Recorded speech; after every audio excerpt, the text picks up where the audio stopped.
All thanks to Ekta Kapoor, actually, that's how it came to me. She's always been such a supporter and someone who's always backed stories that must be told, talent that needs to have a way of expressing it themselves. So all thanks to Ekta and her courageous, bold decisions, to bring such stories. This is one of the most, actually it is the most difficult part I have ever taken on. Emotionally, there's nothing more complicated or difficult that I have ever attempted. And I was very drawn to this kind of a part for its unpredictability and for the fact that it starts somewhere and the exterior is completely different, but internally there is so much turmoil and so much distress, and she's just falling apart internally. It's like, there's always a mirage that she maintains around her, but अंदर क्या चल रहा है वो ही जानती है. Very, very interesting from that perspective. And I'm born in Rajasthan, so Rajasthan is very close to my heart. I'm a Rajasthan domicile. My father's village is like 2 hours away from Bikaner, which is where we were shooting in Lakshmi Nivas Palace. So Khajuwala is a place which is Papa's village. We've spent all our winter vacations there. So Bikaner mein hum rukte hote the. We used to take a train and come to Bikaner and then travel to Khajuwala by bus. So those are the kind of memories I have from Rajasthan, and now to be back there as an actor and shoot there, in Bikaner was life coming a very interesting circle. I really, really love that, and I found that to be a very, very big gift,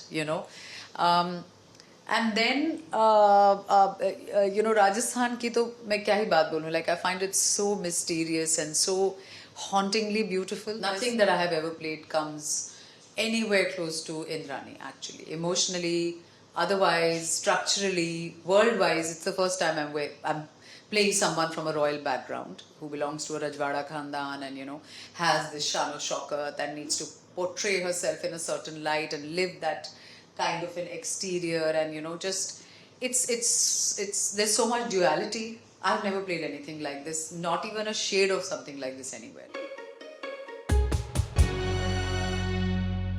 Tractors, cotton fields, the canal that used to irrigate all the fields at that time. I feel like, the innocence of the village life there, which I have seen and lived so closely, जहाँ पे कोई पानी नहीं था, बिजली नहीं थी, वो टाइम ही अलग था. I'm talking about, the 80s, the late 80s. There was no water, there was no electricity, and there were so many difficulties, but with that there was a lot of charm.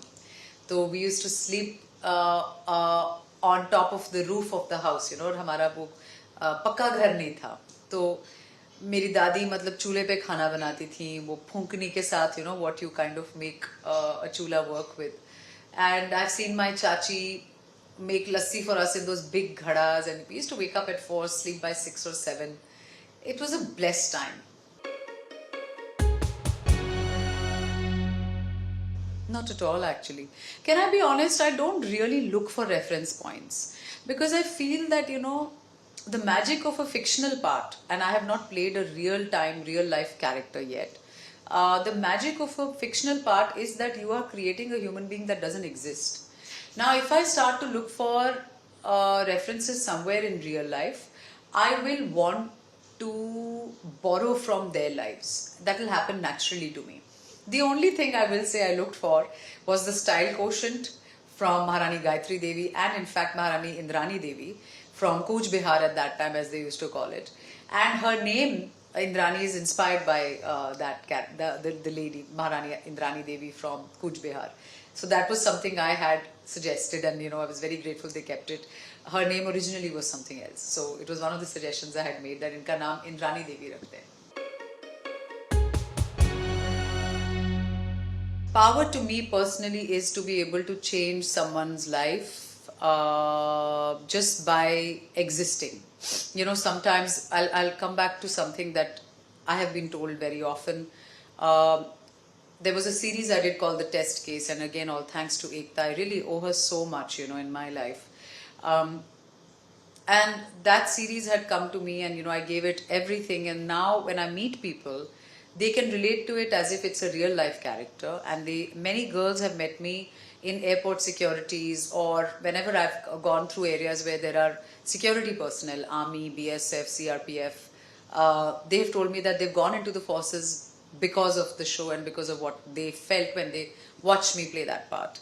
So that for me is power. Soft power for me is actually the strongest form of power, where you don't have to scream from rooftops, or you don't have to really,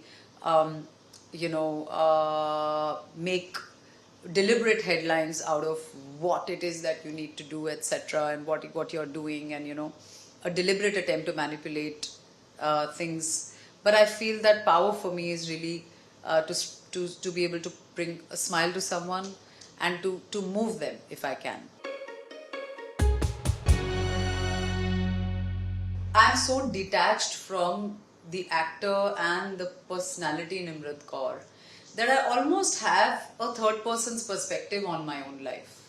When you tell me that I have done all of this, I actually feel like Nimrat, me, the person who's speaking right now, has lived those lives, but those are lives that don't define me. They are life choices, they are massive blessings, and they are the biggest boon of this lifetime, that I have, this journey of life that I'm going through. Because that I feel is what I came to Bombay for. I came here to establish myself as a name, as someone people will know for her work, and will hopefully be able to make a decent living for herself, moving ahead in life, in my career. So it's something that I actually have a very detached and a very third person's perspective. I can see all the the high points that people get to see in terms of the parts I've played, or what they related to, or what worked for them, and all of that. And then in between, the silent gaps, what I live actually as, what Nimrat me, I live as. Not Nimrat Kaur, the film actor or the star or whatever else, whatever you have you. That's the real me. When I actually travel, or when I go and explore places, or when I travel on my own, or when I spend time with my loved ones, my family, when I'm doing my day-to-day things. So now in hindsight, nothing is extremely easy, nothing is extremely tough. Everything is as it should have been, and I continue to work hard. I'm completely committed to my job. I came to Bombay because somewhere there was an inherent need to stand out. That is somewhere I feel like the defining factor of my life. I wanted to become an actor because I wanted to be someone different, and someone where people would notice me as I walk into a room and they would know who I am.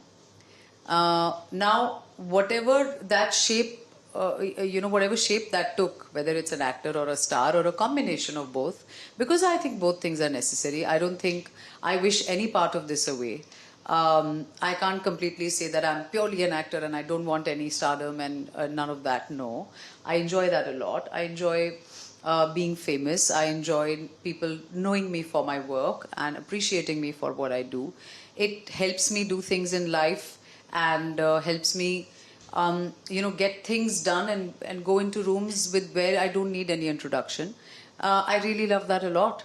So it's not an either or, actually. It's a combination, and a very healthy and a good balance of both. Ma'am, I think it's about time that terrorism is uprooted from everywhere it has its roots. I feel like, as an Indian, as a citizen of this country, as a woman, as a martyr's daughter, we are all outraged, and I can feel it. And I can feel that it's the outrage and the sheer just the sheer anger everyone's feeling. In our own way, we just want to contribute to letting the government know, or the administration, or the armed forces. I can feel it on social media. I can see that everyone just wants to say that we are together. Let's just finish all of this off once and for all, because enough is enough. So many lives have been lost, and so many families get destroyed forever. The impact of something like this is lifelong, and it's a kind of a generational trauma that gets created, you know. And such heinous acts of terrorism, I feel like there is no place for them in the world. So I really want to salute the government of India, Prime Minister Modi sir, and our armed forces for just protecting us and doing what's right for us and by us.